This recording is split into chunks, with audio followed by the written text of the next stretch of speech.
Somewhere outside San Bernardino, California, in August of 1931, a loaded truck came screaming down Cajon Pass with its brakes gone soft from the heat, and the men inside it could see a train crossing dead ahead.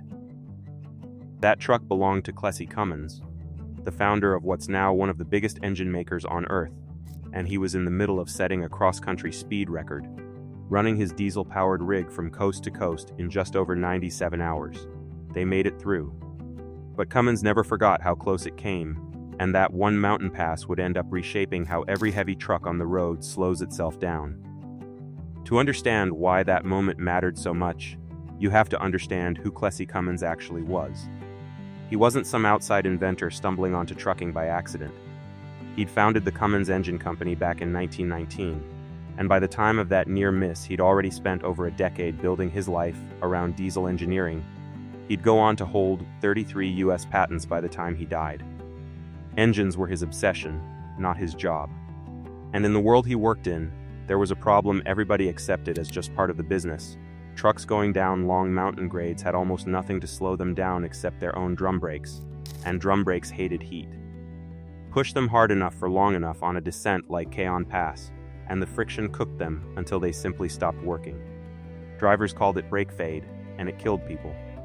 Runaway trucks on western grades weren't rare stories, they were a recurring headline. Cummins carried that near miss with him for 24 years. He didn't drop everything and solve it immediately. Diesel engine development kept him busy for decades, and the problem sat in the back of his mind while he built one of the most respected engine companies in America. Then in 1955, he retired from the company that bore his own name. Instead of slowing down, he turned his full attention to the thing that had been bothering him since that afternoon outside San Bernardino. He brought in his son, Lyle Cummins, a trained mechanical engineer, and together they formed a new venture called Cummins Enterprises Company, built around one specific goal: find a way to make a diesel engine brake itself. The idea Clessie landed on was almost elegant in how simple it sounded, even though making it actually work was a different story. A diesel engine's compression stroke already builds up enormous pressure inside each cylinder as the piston rises. Normally, that pressure gets used productively, it ignites the fuel and drives the piston back down to create power.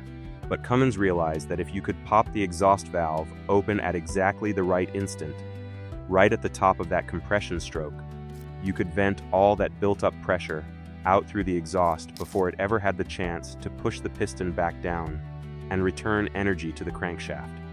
Do that across every cylinder, every stroke, and the engine stops being a power source altogether. It becomes an air compressor instead, one that eats the truck's momentum and turns it into heat that just blows out the exhaust stack. No brake pads involved, no heat building up in the wheels, just the engine itself acting as a giant controllable drag. Cummins filed for patent protection on the design, and in November of 1965, the U.S. Patent Office granted him patent number 3,220,392, officially titled Vehicle Engine Braking and Fuel Control System. Here's where the story gets a little unexpected. When Clessie brought his working idea back to the company he had personally founded, Cummins Engine Company's leadership passed on it. They didn't want it. So Clessie went looking elsewhere, and through a family connection, his nephew was dating the daughter of Jacobs Manufacturing's vice president. He ended up demonstrating the brake to Jacobs executives aboard his own yacht. It worked. Jacobs, a Connecticut company that at the time was mainly known for making drill chucks, not engine parts, agreed to manufacture the brake as a way to diversify its business. In 1959, the two sides signed an agreement to develop it together. What followed was years of real-world testing, not lab demonstrations. Fleets like Consolidated Freightways and Pacific Intermountain Express put working prototypes onto actual trucks running actual freight routes, hauling real loads down the same kind of grades that had nearly killed Clessie decades earlier.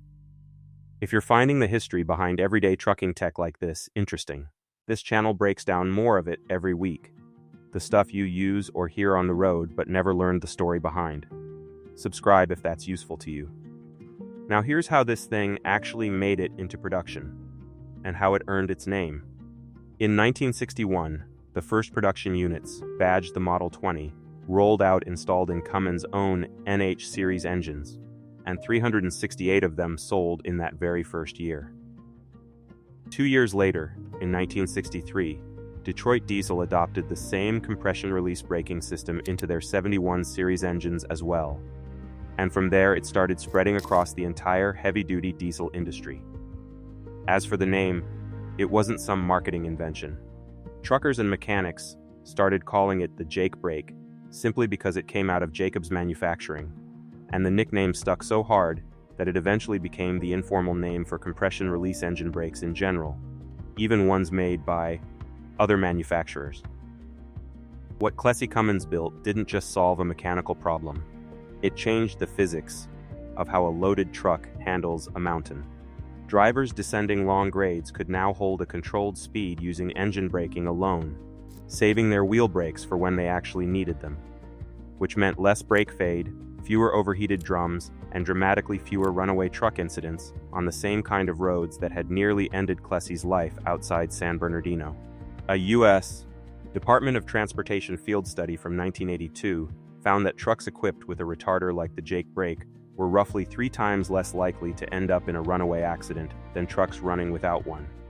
The impact was significant enough that the American Society of Mechanical Engineers later designated the Jacobs engine brake a National Historic Mechanical Engineering Landmark, putting it in the same category of recognition as some of the most important machines in American industrial history. As of the brake's 60th anniversary in 2021, more than 9 million of these engine brakes had been produced, and you'll find some version of the technology on nearly every major heavy-duty diesel engine built in North America. Of course, if you've ever stood near a highway when a truck comes down a grade with its Jake Brake engaged, you know it isn't quiet. That distinctive rattling growl is literally the sound of compressed air being released through the exhaust valves in rapid bursts, and it got loud enough, often enough, that plenty of towns near steep grades started putting up "No Jake Brake" signs to keep drivers from using it near residential areas.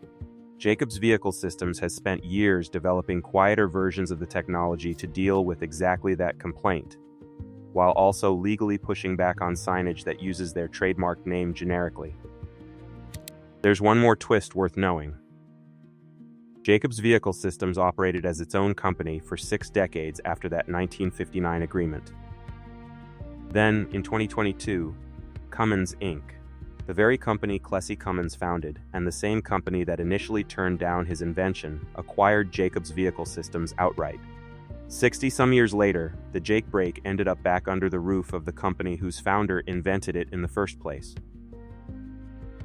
So the next time you hear that rattling growl on a downgrade, that sound traces directly back to a truck driver's near collision with a train on a California mountain pass in 1931, and one engineer who spent the next 24 years refusing to let that moment go. If you want more deep dives into the engineering and history behind the equipment you run every day, stick around. There's plenty more of this coming.